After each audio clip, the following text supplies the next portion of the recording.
start off the beginning of the form in this position and down. So our interpretation, right? Grabbing the head, it's that first part, breaking the posture.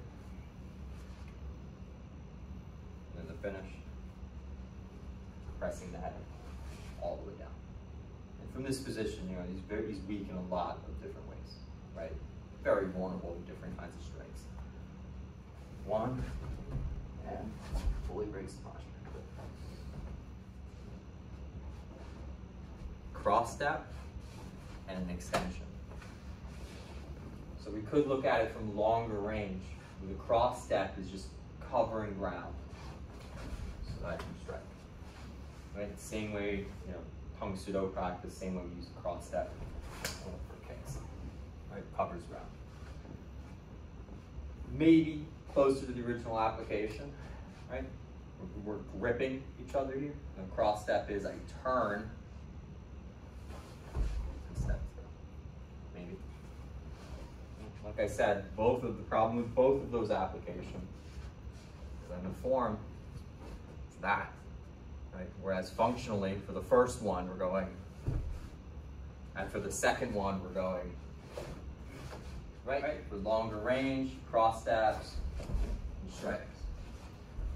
Grabbing, pivots, right leg, right arm, scissoring motion, take that. But for this position, right? Kind of neglects the cross step, but I think it explains this in the follow-up very well, is that we're here gripping, I press with one hand, grab with the other, move off to the side, and when I have the opportunity, boom, I throw the elbow.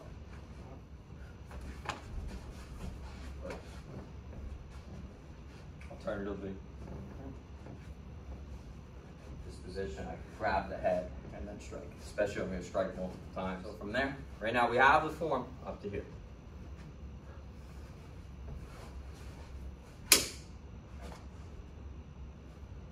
One, two, three. So next, right? Simple, really simple application, right? Just grabbing, pull, and punch.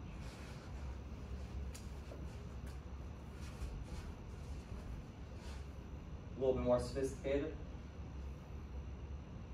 Back to this position first is one, punch.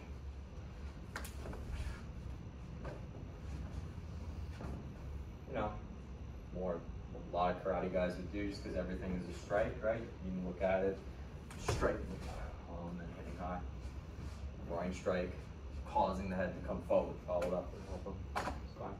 All right, do the first one, especially for grabbing the head, right? He blocks, pull it down, and then strike it. Okay. All legitimate.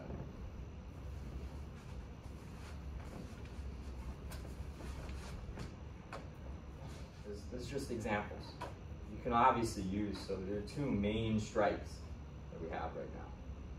We're gonna, there's also the backhand. You have your elbow and you have your hook. When you're in close, those are two very good strikes. And you don't need to set them up exactly like that.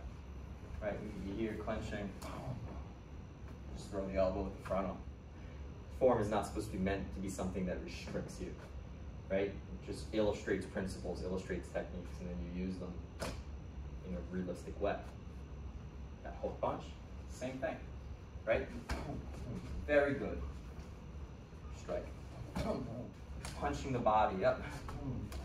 That opens up the head. Well, we can take all those individual elements, right, and then we can spar with them. Right?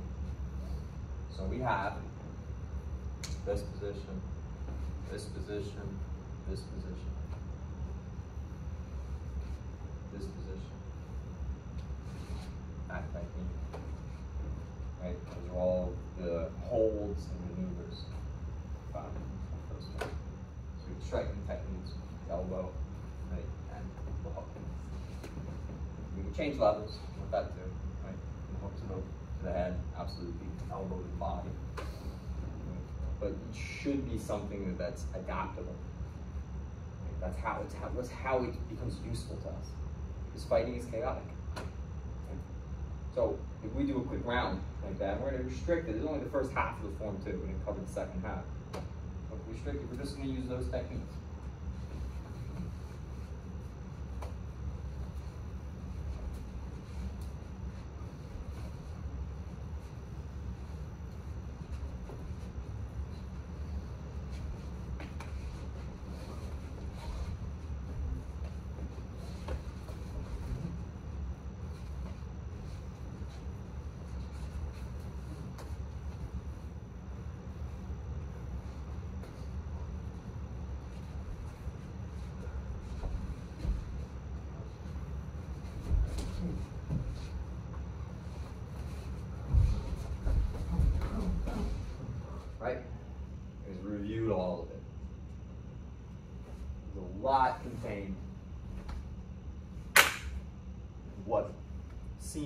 very simple on the surface.